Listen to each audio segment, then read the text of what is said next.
ونعوذ بك من العجز والكسال ومن الجبن والبخل ونعوذ من خلبة وقهر الرجال اللهم اتم لنا يا الله بحسن الخاتمة ولا تختم يا الله سبحانه ربنا هب لنا من أزواجنا وذرياتنا قرة أعين واجعل للمتقين إماما ربنا ظلمنا وإن لم تغفر لنا وترحمنا لنكون من الخاسرين ربنا من لدنك رحمة وهب لنا من أمرنا رشدا ربنا واجعلنا مسلمين ومن ذريتنا أمة مسلمة لك وأرنا مناسكنا وتب علينا إنك أنت التواب الرحيم ربنا ولا تحمل علينا إصرا كما حملته على الذين من قبلنا ربنا ولا تحملنا ما لا طاقة لنا به واعف عنا واغفر لنا وارحمنا أنت مولانا فانصرنا على القوم الكافرين ربنا آتنا في الدنيا حسنة وفي الآخرة حسنة وقنا عذاب النار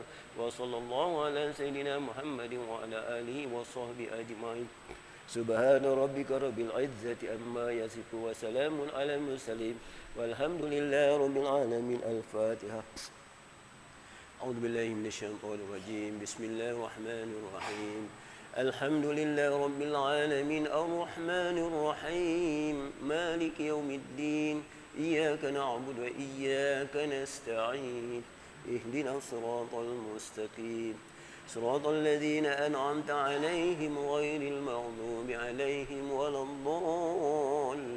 الضالين آمين آمين آمين يا الله آمين يا رحمن آمين يا رب العالمين يا أيها النفس المطمئنة ارجعي إلى ربك راضية مرضية فادخلي في عبادي وادخلي جناتي ربنا تقبل منا دعاءنا إنك أنت السميع العليم وتب علينا يا مولانا إنك أنت التواب الرحيم دعواهم فيها سبحانك اللهم وتحياتهم فيها سلام وآخر الأمر الحمد لله رب العالمين تقبل الله منكم صلى الله على محمد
أستغفر الله العظيم الذي لا إله إلا هو الحي القيوم وأتوب إليه. أستغفر الله العظيم الذي لا إله إلا هو الحي القيوم وأتوب إليه. أستغفر الله العظيم الذي لا إله إلا هو الحي القيوم وأتوب إليه. حسبنا الله ونعم الوكيل نعم المولى ونعم النصير ولا حول ولا قوة إلا بالله العلي العظيم. أعوذ بالله من الشيطان الرجيم. بسم الله الرحمن الرحيم. السلام عليكم ورحمة الله وبركاته. الحمد لله الحمد لله رب العالمين الذي جعل الصلاة طريقة المتقين وجعل فيها قرة عين سيد المرسلين وركنا من أركان الدين وجعل فيها جنة العاجلة للمحبين ومعدن أسرار العاشقين. أشهد أن لا إله إلا الله وحده لا شريك له وأشهد أن سيدنا محمد عبده ورسوله ونصلي ونسلم على سيدنا وحبيبنا وشفيعنا وقدوتنا محمد وعلى آله وصحبه والتابعين وتابعهم بإحسان إلى يوم الدين. أما بعد. قال الله سبحانه وتعالى في كتابه الكريم: أعوذ بالله من الشيطان الرجيم وما أرسلنا من قبلك من رسول إلا نوحي إليه أنه لا إله إلا أنا فاعبدون.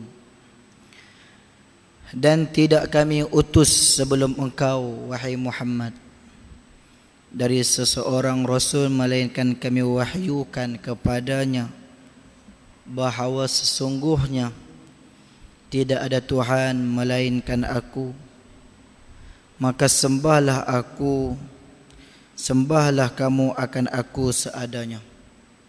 Sadaqallahul azim. Suratul Anbiya ayat 25.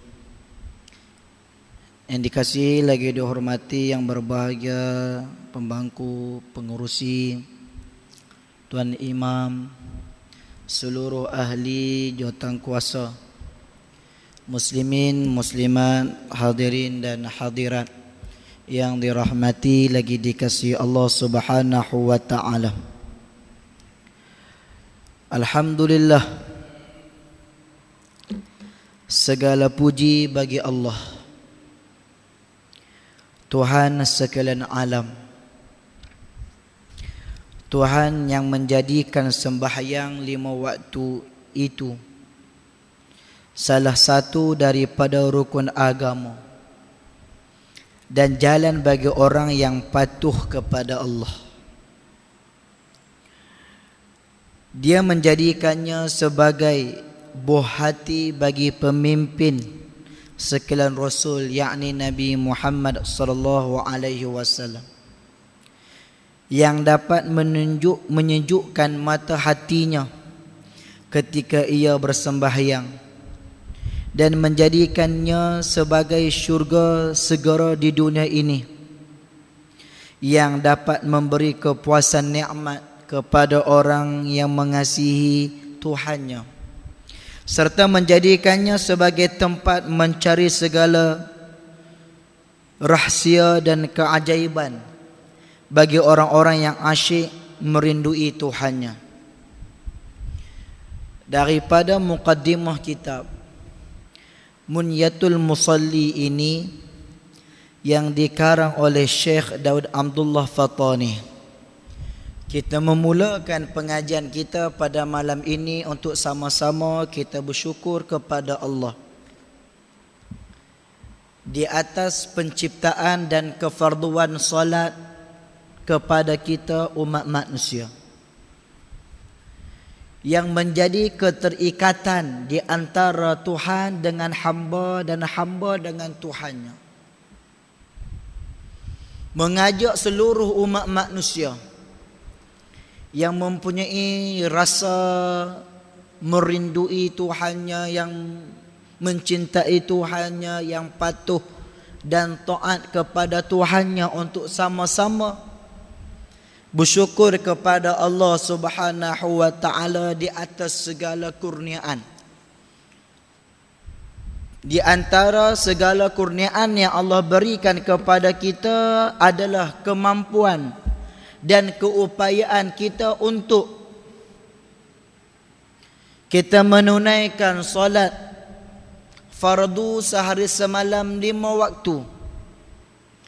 Walaupun mungkin sudah lama kita menunaikannya ataupun kita masih baru menunaikannya, selepas kita sedar dengan kesilapan kita, selepas kita sedar dengan masa yang lalu yang kita jarang sekali mendirikan sembahyang, maka dengan umur yang Allah Ta'ala bagi kepada kita, dengan kesempatan yang Allah Ta'ala bagi kepada kita, dengan tulang 4 kerat tenaga yang Allah bagi kepada kita, kita datang daripada rumah mai ke masjid Allah ini untuk menunaikan solat. Maka tidak ada lagi benda yang lain dari sudut ibadah yang paling besar yang Allah kurniakan kepada manusia melainkan keupayaan untuk kita mendirikan sembahyang. Kerana berapa banyak manusia, walaupun diciptakan manusia itu tujuannya, matlamatnya sebagai hamba Allah, diciptakan manusia itu hanya sahaja sebagai hamba Allah, tetapi berapa banyak manusia yang menyedarkan dirinya sebagai hamba Allah dan melaksanakan segala perintah dan suruhan Allah.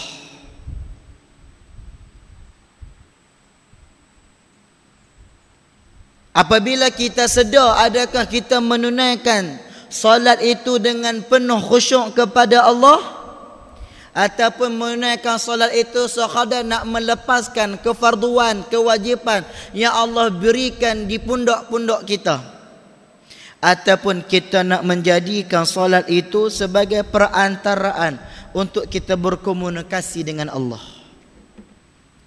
Maka pengarang kitab kita pada malam ni dia nak mengajak kita semua untuk kita sama-sama bersyukur di atas segala nikmat yang dianugerahkan oleh Allah. Lebih-lebih lagi Allah menciptakan sembahyang 5 waktu dan Allah memfardukan sembahyang tersebut kepada kita. Orang yang merasai nikmat ini lalu dia bersyukur hanyalah orang-orang yang beriman sahaja. Kerana firman Allah Subhanahu wa ta'ala dalam surah Al-Baqarah ayat yang ketiga, alladzina yu'minuna bil ghaibi wa yuqimunas shalah,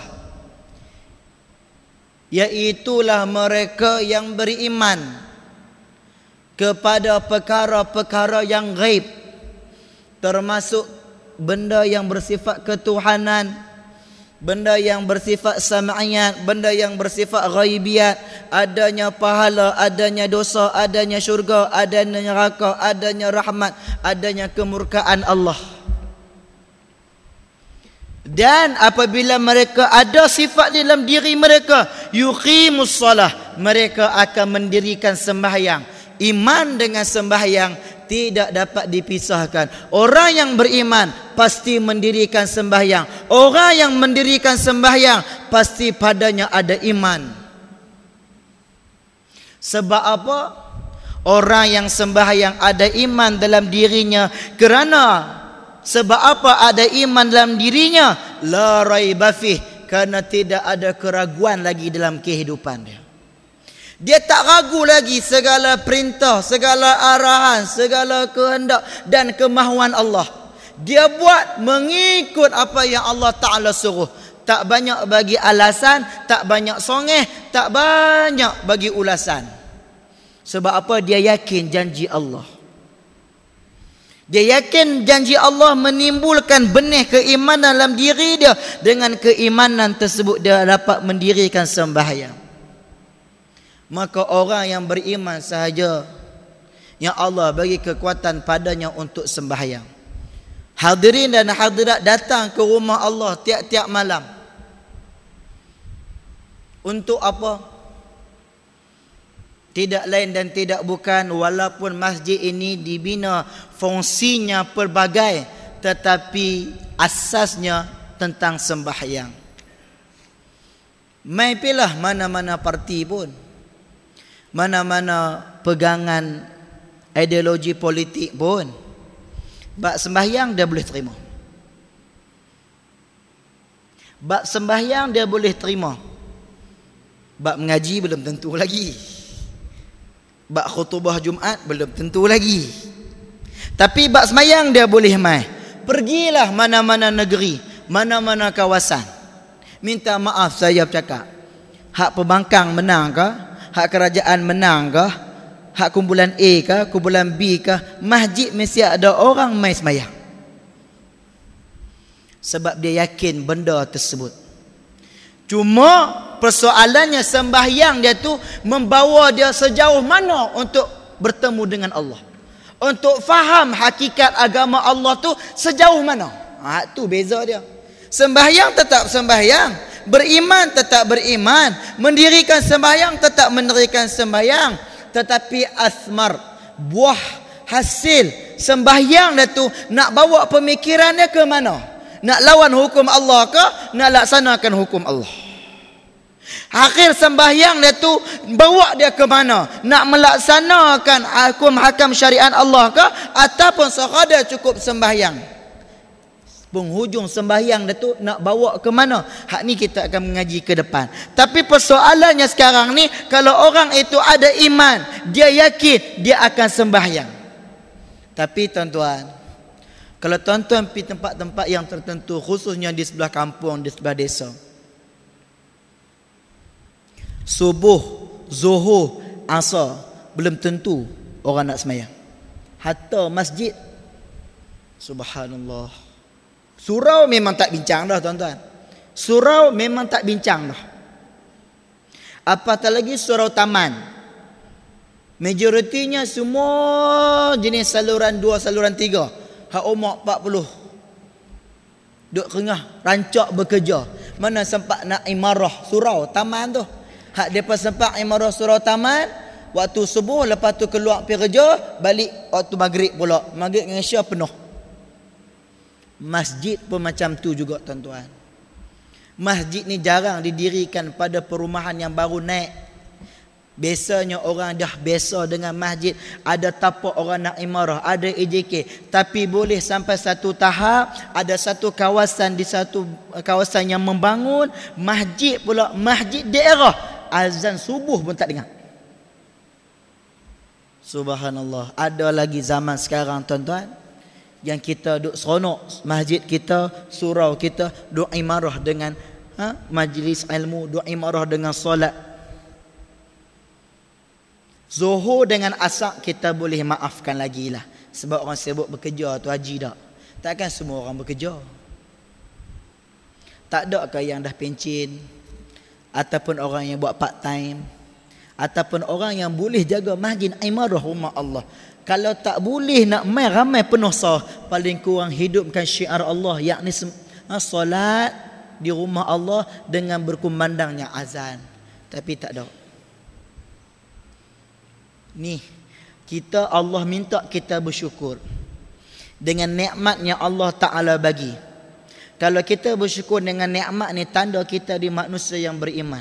Apabila kita ni manusia yang beriman, la raiba fih, kita tidak ada lagi keraguan pada janji-janji Allah. Ni. Kemudian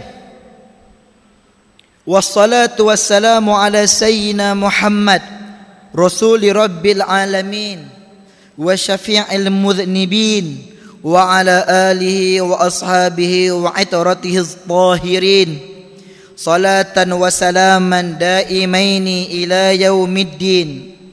Rahmat Allah dan kesejahteraan ke atas junjungan kami Nabi Muhammad sallallahu alaihi wasallam, pesuruh Tuhan sekalian alam, pemberi syafaat kepada orang-orang yang berdosa pada hari kiamat, serta semua keluarga, sahabat dan zuriatnya yang suci.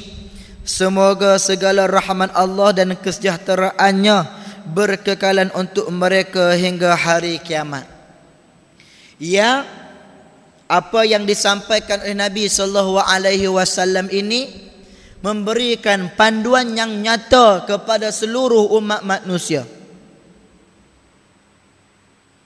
untuk mendirikan sembahyang. Bila yang dikatakan dengan subuh, zuhur, asar, maghrib, isyak. Subuh dengan 2 rakaat, zuhur, asar, isyak dengan 4 rakaat, maghrib dengan 3 rakaat. Yang kita tahu baca dalam Al-Quran, aqimis salah, dirikanlah sembahyang. Tapi nak dirikan sembahyang yang macam mana? Waktu bila? Berapa rakaat? Apa perbuatan dalam sembahyang? Apa bacaan dalam sembahyang? Nabi SAW diutuskan Allah nak mengajar manusia tentang perihal salah. Dengan Nabi SAW bersabda, "Sallu kama ra'aitumuni usalli." Sembahyanglah kamu seperti mana aku sembahyang. Tiba-tiba ada manusia akhir zaman nak menolak Nabi SAW. Agak-agak dia sembahyang macam mana? Tuan-tuan boleh fikir tak? Agak-agak dia sembahyang macam mana? Dalam Al-Quran Allah tak cerita secara detail pelaksanaan sembahyang. Contoh, tuan-tuan boleh buka surah Al-Baqarah ayat 3, Allah cerita pasal sembahyang. Kemudian surah Ibrahim ayat 31 Allah cerita pasal sembahyang. Surah Al-Ankabut ayat 45 Allah cerita pasal sembahyang. Surah Al-Ma'arij ayat 19 sehingga ayat 23 Allah cerita pasal sembahyang. Surah Al-Mudaththir ayat 13 ayat 12 Allah cerita pasal sembahyang. Tapi Allah tak cerita secara detail. Nak qiyam, nak takbir, nak rokok, nak iktidal, nak sujud, duduk antara 2 sujud, sujud yang kedua, duduk istigharah ataupun nak berdiri turi, nak bagi salam, tahiyat akhir. Allah tak cerita. Yang cerita siapa dia? Nabi SAW. Tiba-tiba kita tak suka pada Nabi, kita benci pada Nabi, kita meluat pada Nabi, kita menolak apa yang dibawa oleh Nabi, kita hanya nak mengambil Al-Quran. Agak-agak ibadah dia macam mana, solat dia macam mana, saya boleh katakan dia belum tentu sembahyang. Dia belum tentu sembahyang. Kalau dia sembahyang, dia ambil mana cara sembahyang tu? Ambil daripada Nabi. Pasal apa ambil daripada Nabi? Bukan anti Nabi. Bukan hanti kepada hadis Nabi sallallahu alaihi wasallam. Kalau dia tak sembahyang, maka apa kata Nabi sallallahu alaihi wasallam? Inna bainar rajuli wasyarki wal kufri tarakus salah. Perbezaan di antara orang lelaki yang syirik, yang kufur, yang beriman dengan Allah, tarakus salah, meninggalkan sembahyang. Jadi tidak salah kita mengatakan dia kufur. Kalau dia Islam, dia murtad. Besar dah orang yang anti pada Nabi sallallahu alaihi wasallam. Qul in kuntum tuhibbunallah fattabi'uni yuhibbukumullah. Katakanlah wahai Muhammad kepada mereka, sekiranya mereka mencintai aku, maka hendaklah mereka mencintai kamu. Ayat ini diturunkan, ditujukan kepada orang-orang yang mengaku, yang mengatakan bahawa mereka ini pendokong kepada Al-Quran, pencipta Al-Quran. Tetapi mereka menolak Nabi sallallahu alaihi wasallam. Kalau mereka mencintai Al-Quran, mereka juga perlu mencintai Nabi sallallahu alaihi wasallam. Kalau mereka membenci Nabi, bermakna mereka membenci Al-Quran. Kalau mereka menolak Nabi, bermakna mereka menolak Al-Quran. Apabila mereka menolak Al-Quran, mereka sudah mengisytiharkan diri mereka melakukan perdebatan dengan Allah Subhanahu wa taala, maka tempat mereka tidak ada lain melainkan neraka Allah Subhanahu wa taala. Ni tuan-tuan. Maka apa yang dibawa oleh Nabi sallallahu alaihi wasallam kita terima. Jangan kita banyakkan alasan, jangan kita duk teradud, duk wasangka lagi dengan apa yang dibawa oleh Nabi sallallahu alaihi wasallam. Wa ba'du fa'lamu ya ma'syaral muslimin waffaqana Allah wa iyyakum wa alhamana rushdana wa a'adzana min syarri anfusina. Ni seruan pengarang kitab ni kepada kita, yakni orang-orang muslim, orang-orang Islam yang mengaku dirinya Islam, dan seterusnya para muslimin yang dirahmati oleh Allah Subhanahu wa taala. Sedarlah, kata pengarang Syekh Daud Fatani, sedarlah. Maksud sedarnya ni apa dia? Jangan duk khayal, jangan duk ghalit, jangan duk tuhuyung tahayang pemikiran kita ni. Fokus. Apa dia kata sedar, dia suruh fokus. Setiap hadis Nabi kalau dimulakan dengan isma'u wa'u, dengar dan berilah perhatian, ada benda besar lah Nabi nak cerita pada kita tu. Jadi penulis ni kata, sedarlah, sedarlah wahai saudara-saudara semuslim aku, kita ini diberi kefahaman oleh Allah dan dianugerahkan kecerdikan serta dilindungi dari kejahatan diri kita sendiri. Sedarlah wahai orang Islam, kita ini, kata penulis, dianugerahkan oleh Allah dengan kefahaman. Kefahaman apa? Kefahaman agama kita, yakni Islam yang mewajibkan solat dalam kehidupan kita. Disebabkan kefahaman itulah kita susah nak tinggal sembahyang. Orang yang susah tinggal sembahyang, kalau sekali dia tinggal sembahyang, hati dia tak tenteram, pemikiran dia serabut, hidup dia tak tenang. Hidup dia tak tenang. Sebab anugerah Allah bagi kefahaman kepada dia, apakah yang dikatakan dengan solah, apakah yang dikatakan dengan kewajipan solah. Apatah lagi kalau dia faham sabda Nabi SAW, la imana liman la salatalah, tidak ada iman bagi seseorang tersebut yang tidak ada sembahyang padanya. Tidak ada iman seseorang kalau dia tidak mendirikan sembahyang. Kefahaman ini Allah bagi kepada kita. Pasal apa Allah bagi kepada kita? Pasal kita main mengaji. Man yuridillahu bihi khaira, barang siapa yang dikehendaki kebaikan kepadanya, yufaqihu fid din, Allah fahamkan akan agamanya. Allah bagi faham agama kita, Allah bagi kekuatan untuk kita sembahyang. Sembahyang ni tak baik lagi. Apa benda yang paling baik selain daripada sembahyang? Tolong mai abang kat saya. Tidak ada lagi ibadah pada waktu ini melainkan sembahyang. Kerana Nabi SAW telah bersabda, la yunqadanna ural islami urwatan urwatan, akan terungkai ikatan Islam ini satu persatu daripada zaman Nabi hingga hari kiamat. Rungkaian tali Islam ini, umat Islam dia berpegang teguh dengan Islam ni dengan apa? Dengan ibadah, dengan syariat, dengan perintah Allah. akan terurai satu demi satu. Bermula daripada awwalahunna ahkamullah. Perkara pertama yang terungkai daripada diri orang Islam adalah hukum hakam Allah. Terus terang saya tanya, tuan-tuan tahu apa hukum hudud? Boleh cerita dekat saya apa hukum hudud? Tuan-tuan tahu apa hukum ta'zir? Tuan-tuan tahu apa hukum qisas?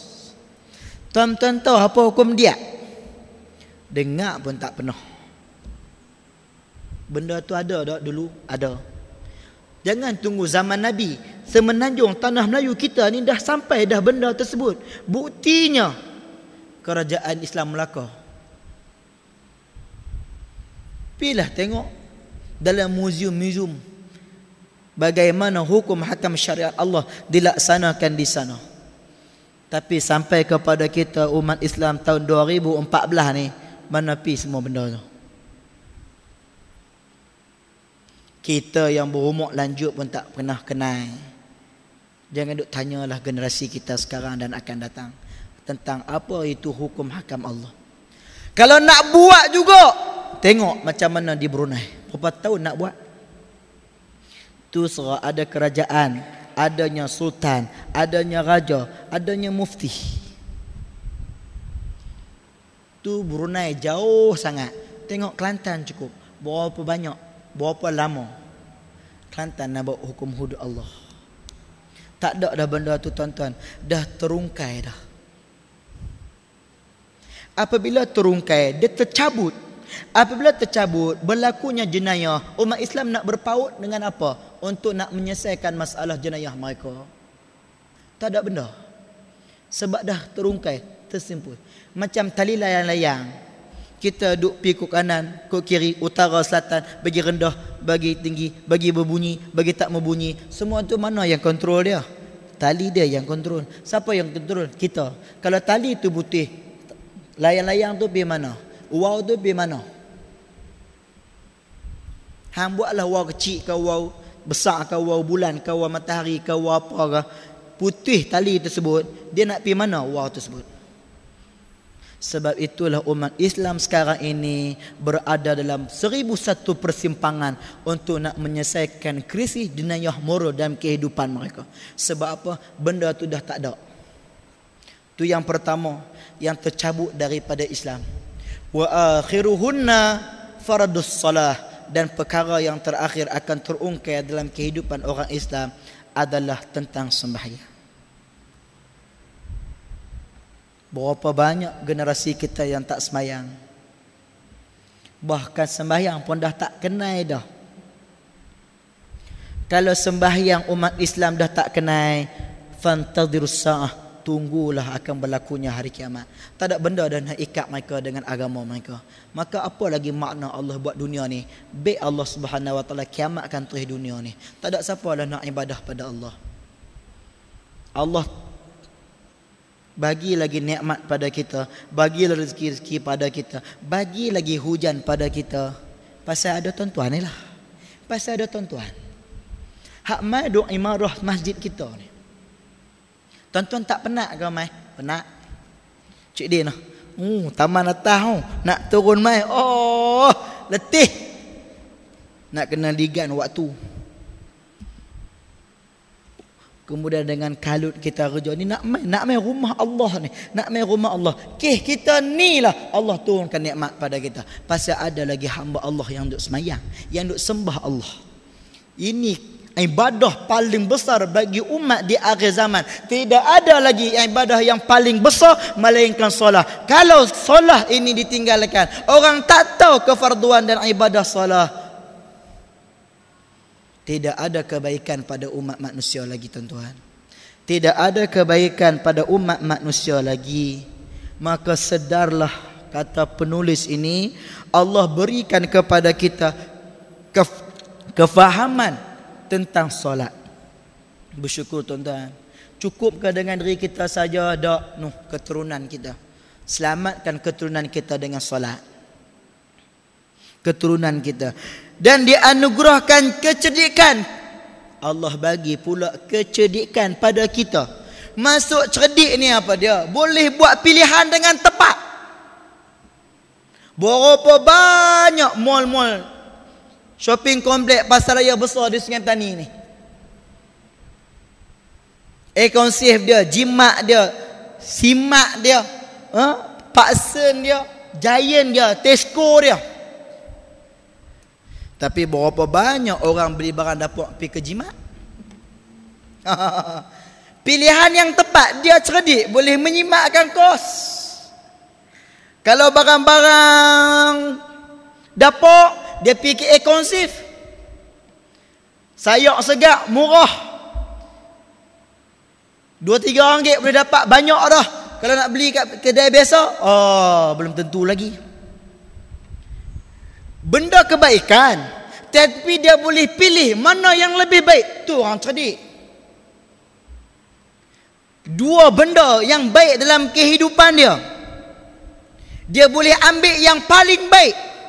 Dia manusia yang paling cerdik. Bertembungan di antara dua kehidupan. Urusan tuan-tuan dengan waktu solah. Tuan-tuan pilih yang mana? Nak pergi kenduri dulu ke? Nak semayang tu? Zuhur tak semayang lagi ni. Kenduri ada 3 lagi ni. Kalau semayang ni memang tak dan kenduri catering ni tutup awal. Pergi kenduri luar, tak pergi kenduri satgi dia marah. Dia marah. Baik tak dua-dua benda tersebut? Baik. Tapi Allah tak kurniakan kecerdikan untuk memilih solat bertemu dahulu dengan Allah. Nampak tak tuan-tuan? Tuan-tuan insya-Allah tak buat benda jahat dah. Tak buat benda jahat dah insya-Allah. Allah bagi benda baik. Benda baik pula banyak pilihan. Mana yang boleh kita pilih? Tengok berita TV3 pergi mengaji Ustaz Mujahid. Berita malam ni cerita best pula. MH370 kata dah jumpa dah. Jumpa apa kat 30 hari tak jumpa ni. Main mengaji. Cerdik tak tuan-tuan? Tengok berita jahat ke? Tak jahat kan buat maksiat apa pun. Tapi tuan-tuan, Allah bagi kecerdikan pilih benda yang lebih baik. Apa lagi yang lebih baik melainkan solat? Cuba abang pada saya tuan-tuan. Apa benda lagi yang lebih baik melainkan solat? Tuan-tuan tak apalah, tuan-tuan kerja sendiri. Ataupun tuan-tuan dah pencen. Waktu tuan-tuan pada diri tuan-tuan. Tapi orang yang kerja kerajaan, orang yang kerja swasta, orang yang kena ikut time. Dia nak ikut waktu rehat yang pendek ke? Nak utamakan dia rehat dengan makan ke? Ataupun nak pergi semayang dulu? Ni ujian pada orang yang bekerja. Ujian pada orang yang bekerja. Tetapi Allah pilih dia untuk mendirikan sembahyang. Dia cerdik. Al-Qaisu man dana nafsahu. Manusia yang paling cerdik kata Nabi, dia pandai menilai diri dia. Aku ni dosa banyak. Duit dah ada dah, yang aku duk pulun duit lagi pasal apa? Pergi dah semayang sama. Nampak tak? Tak penting ke kerja bagi dia? Penting. Tapi dia tahu nilai diri dia macam mana. Jauh dia dengan Allah macam mana. Ibadah dia dengan Allah macam mana. Dia seorang tahu. Tu manusia yang paling cerdik. Kecerdikan ni Allah anugerahkan pada kita, orang yang mendirikan sembahyang. Jadi orang yang mendirikan sembahyang, orang yang cerdik. Allah, hebat tak tuan-tuan? Tuan-tuan ni cerdik sebenarnya. Tapi jangan cerdik kelentong pula. Tak kena. Duk pusing banyak alasan. Cerdik untuk memilih pilihan yang terbaik. Kemudian serta dilindungi diri dari kejahatan diri kita sendiri. Allah lindungi kita, wahai saudara-saudara kaum muslimin, kata penulis, daripada diri kita sendiri. Wak dia tak bubuh jin, wak dia tak bubuh syaitan, wak dia tak bubuh iblis. Banyak orang boleh lawan jin, iblis dan syaitan. Nah, makcik dia dia baca ayat kursi, dia campi sikit, lari jin. Tapi berapa banyak manusia boleh lawan dengan nafsu dia? Berapa banyak manusia boleh lawan dengan nafsu dia? Makan dulu ke semayang dulu? Dua-dua baik, tak ada salah apa. Tidur dulu ke nak semayang dulu, dua-dua baik, tak ada masalah apa. Nabi pun tuntut, kalau mai makanan dulu, hang lapar makan dulu baru semayang, takut semayang hang tak khusyuk. Kalau hang mengantuk tidur sekejap, kalau hang nak semayang pun takut nanti hang tersengguk-sengguk terbatal ayat semayang hang. Kalau kita betul-betul pegang pada hadis Nabi, sebaliknya yang Nabi nak, utamakan ibadah walaupun dalam keadaan apa sekalipun. Ruksah Islam datang untuk memudahkan kita. Yang paling penting jangan disebabkan tidur hang tak semayang, jangan disebabkan lapar hang tak semayang. Hak tu saja. Dua-dua baik. Ni diri kita sendiri, siapa tak boleh lawan. Dia tak kira ustaz, dia tak kira ulama, dia tak kira tok guru dan sebagainya. Dan Allah uji dia dengan dirinya sendiri. Allah. Tu hak ada pada diri kita. Hak mai daripada diri kita. Apa yang mai daripada diri kita? Anak pinak kita. Berapa banyak orang lalai semayang pasal anak? Anak tu sebahagian daripada kita. Jangan duk fikir hawa nafsu saja. Sanggup bersama-sama dengan anak sampai kita ni ghalib nak semayang. Allah bagi kepada kita, kata muallif, kata pengarang, kurniaan, kefahaman tentang sembahyang, kecerdikan untuk memilih antara perkara yang baik, dan Allah Subhanahu wa taala melindungi kita daripada diri kita yang membawa kita ghalib dan lalai pada Allah. Inna salata imanuddin wa ajallu mabanil islamil khamsi ba'da syahadatain wa mahalluha minad dini mahallur ra'si minal jasadi fakama annahu la hayata liman la ra'sa lah fakadzalika la dina liman la salata lah kadzalika warada fil akhbar. Sesungguhnya sembahyang 5 waktu itu adalah tiang agama. Tiang agama. Ia merupakan rukun Islam yang terbesar selepas mengucap 2 kalimah syahadah. Islam ini berdiri di atas 2 unsur. Unsur yang pertama adalah unsur yang bersifat lafaz, lisan. Unsur yang kedua, unsur yang bersifat amal, perbuatan. Tak cukup dengan syahadah, penyaksian kita kepada Allah. Kita kena membuktikan dengan sembahyang. Kalau dari sudut lafaz, syahadatain yang paling tinggi di sisi Allah, yang kita kena jelmakan di hadapan Allah, tanda kita ni Islam, tanda kita ni mukmin.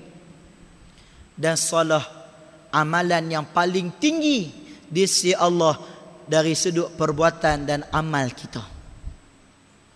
Dari sudut perbuatan dan amal kita, sama ada ukurannya di sisi Allah ataupun ukurannya di sisi pandangan manusia.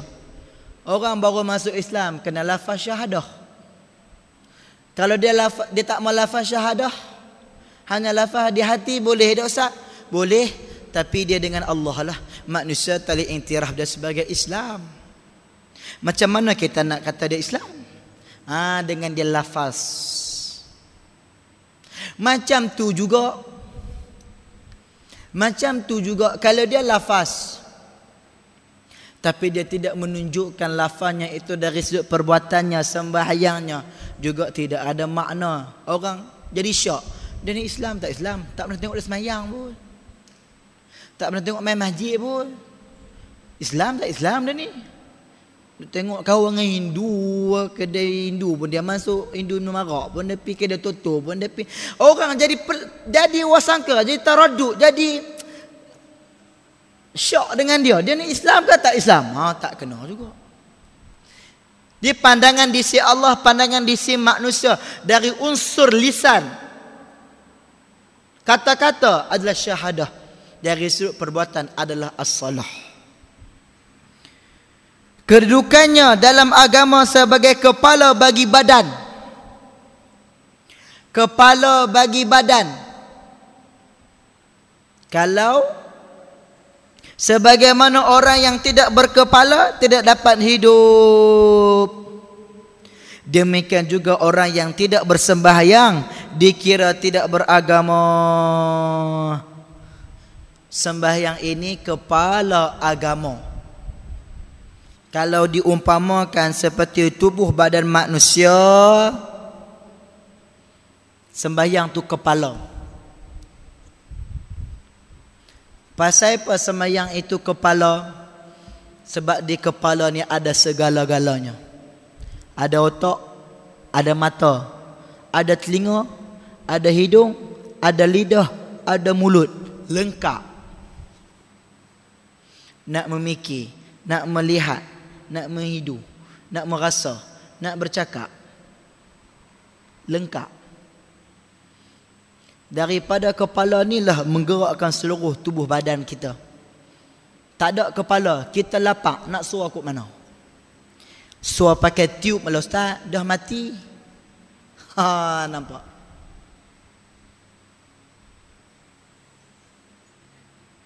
Jadi sembahyang ini umpama kepala.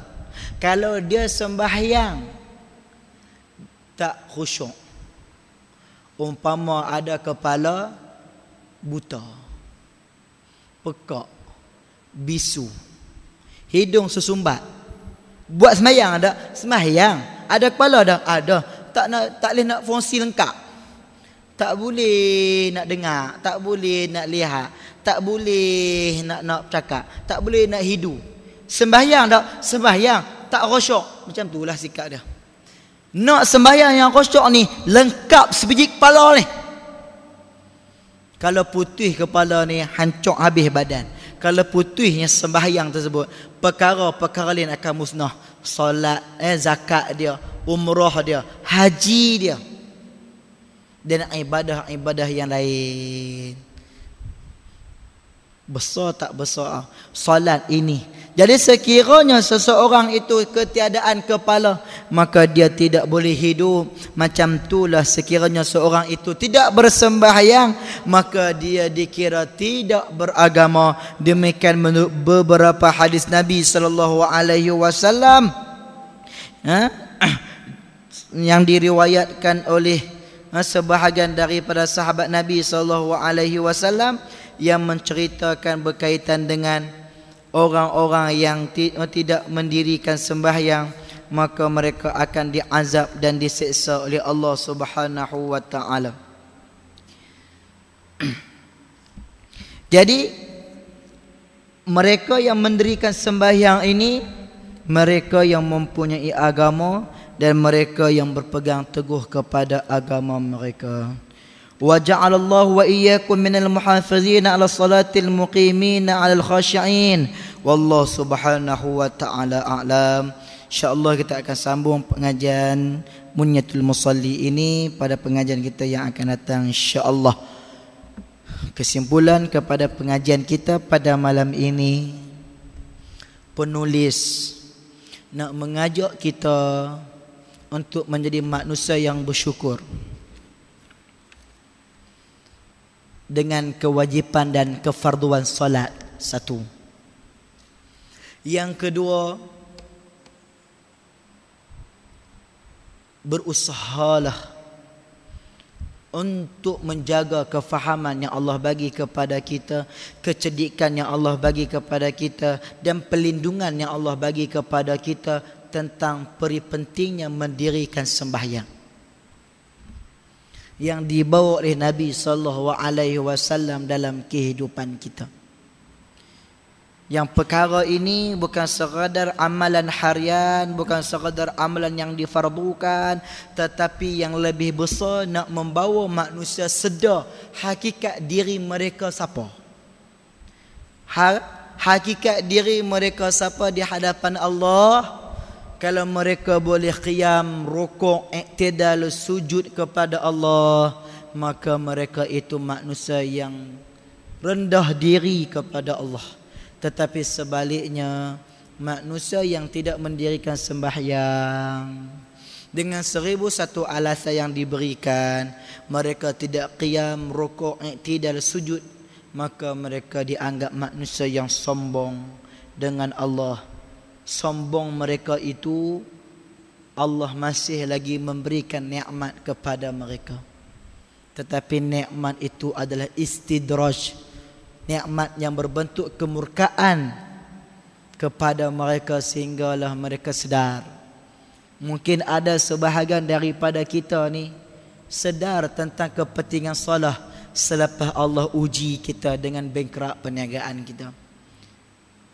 Kita jadi muflis, perniagaan kita lingkup, ataupun kita ni hilang apa kehidupan kita, isteri kita, anak pinak kita, harta benda kita, rumah kita, Allah hilang, Allah tarik balik semua benda tersebut. Itu Allah nak bersama-sama dengan kita. Allah nak bagi kefahaman pada kita pentingnya solat. Bersyukur pada Allah. Jangan menyesal dengan perbuatan yang lalu, tapi jadikan sempadan dan pedoman untuk meneruskan kehidupan kita pada masa yang akan datang. Menyesal pun tak berkesudahan. Hak lalu tu biarkan berlalu. Kita dengan Allah saja tahu apa yang kita pernah buat. Jadi malam ni on ke depan, terus ke depan, pegang dengan sembahyang, tunduk dan patuh kepada Allah Subhanahu wa taala. InsyaAllah kita akan sambung pengajian kita pada masa yang akan datang kalau ditakdirkan oleh Allah Subhanahu wa taala. Dan bulan ni kita akan bertemu sekali lagi kuliah subuh pada hari Sabtu ni, Tuan Jina.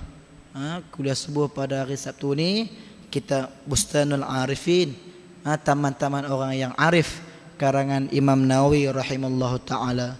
Mudah-mudahan Allah pertemukan kita insya-Allah. Yang baik daripada Allah, yang lemah terkasar bahasa kelemahan saya sendiri. Mohon maaf atas segalanya. Wabillahi taufiq wal hidayah. Wassalamualaikum warahmatullahi wabarakatuh. Auzubillahi minasyaitonir rajim. Bismillahirrahmanirrahim. Allahumma arinal haqqa haqqan warzuqna ittiba'ah wa arinal batila batilan warzuqna ijtinabah. Wa sallallahu ala sayyidina Muhammad walhamdulillahi rabbil alamin. Taqabbalallahu minkum.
الله أكبر الله أكبر.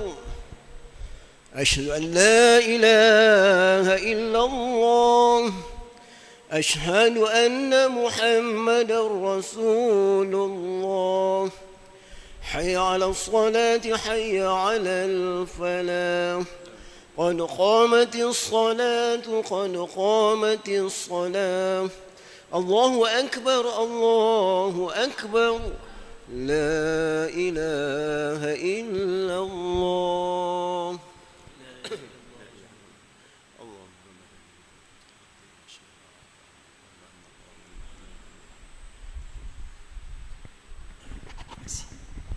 صاف صفوفكم فإن التصفية الصفوف من تمامة الصلاة.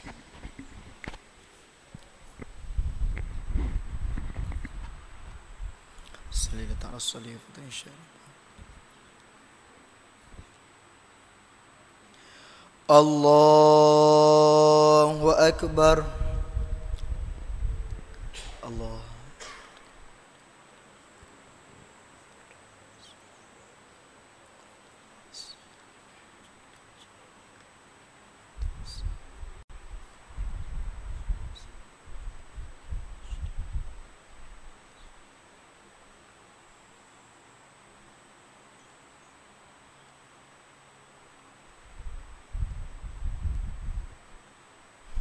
Bismillahirrahmanirrahim. Alhamdulillahi rabbil alamin. Ar-Rahmanir-Rahim. Maliki yaumiddin. Iyyaka na'budu wa iyyaka nasta'in. Ihdinas siratal mustaqim. Siratal ladzina an'amta 'alaihim ghairil maghdubi 'alaihim waladdallin.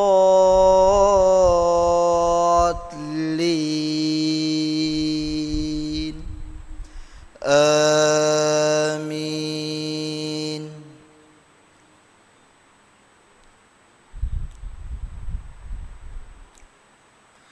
Wallahu alladzi la ilaha illahu alimul ghaibi wasyahadah warrahmanur rahim. Wallahu alladzi la ilaha illa huwal malikul quddusus salamul mu'min al muhaiminul azizul jabbarul mutakabbir. Subhanallahi amma yushrikun. Wallahul khaliqul bari'ul musawwiru lahul asma'ul husna. Yusabbihu lahu ma fis samawati wal ard wa huwal azizul hakim. Allahu akbar.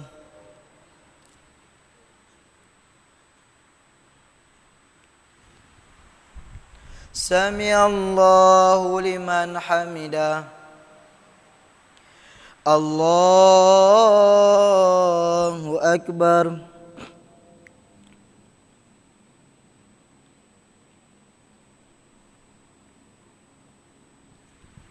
Allahu akbar.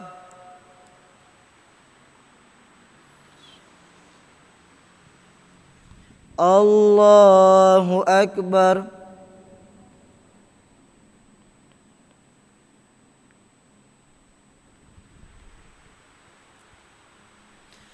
Allahu akbar.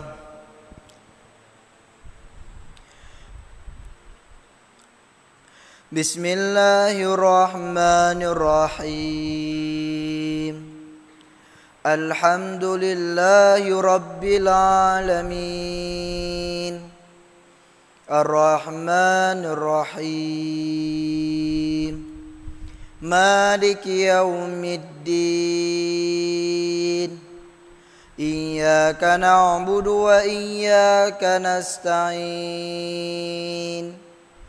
Ihdinas siratal mustaqim. Siratal ladzina an'amta 'alaihim ghairil maghdubi 'alaihim waladdallin. Amin.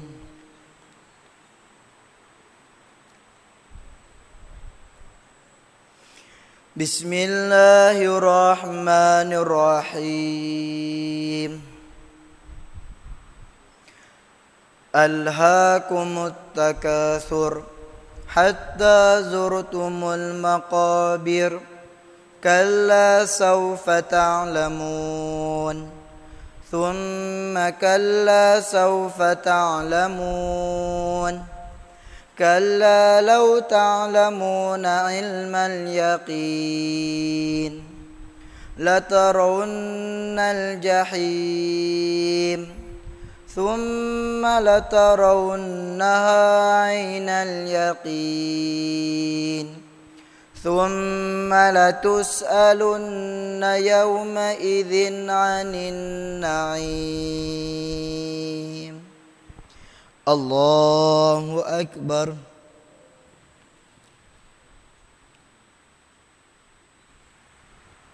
Sami Allahu liman hamidah. Allahu Akbar.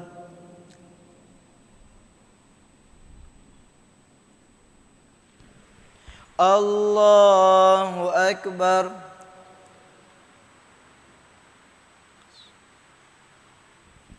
Allahu Akbar.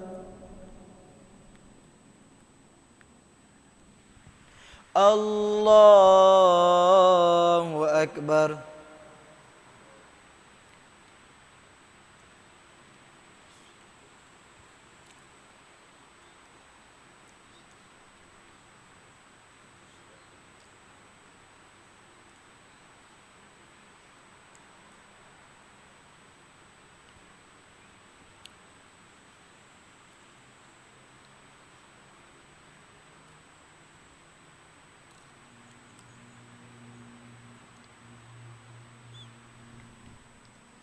Allahu Akbar.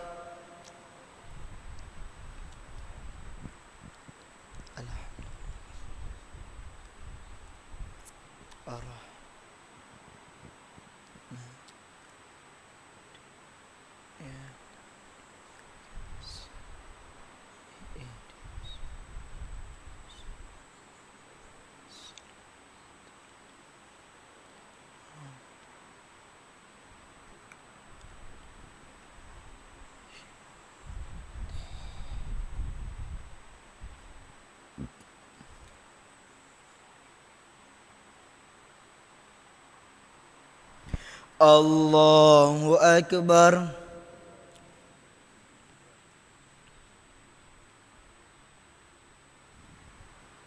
Sami Allahu liman hamidah.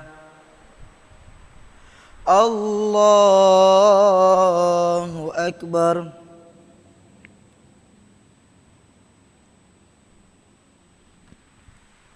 Allahu Akbar.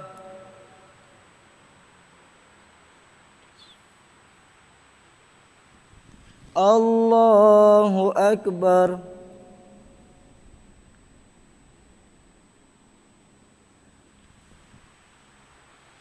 Allahu Akbar.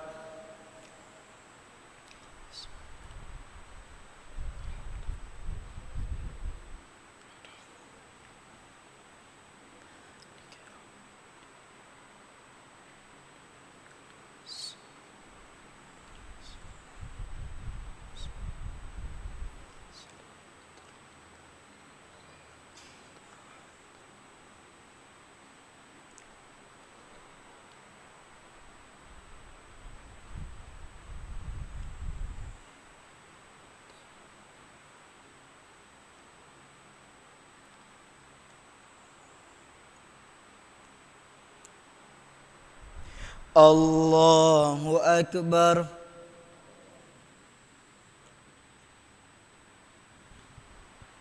Sami Allahu liman hamidah. Allahu Akbar.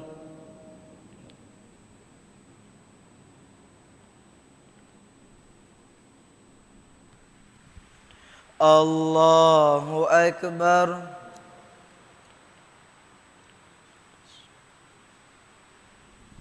Allahu Akbar.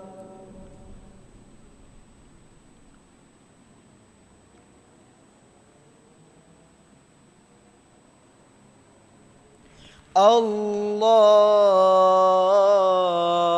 Akbar.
Assalamualaikum warahmatullahi wabarakatuh.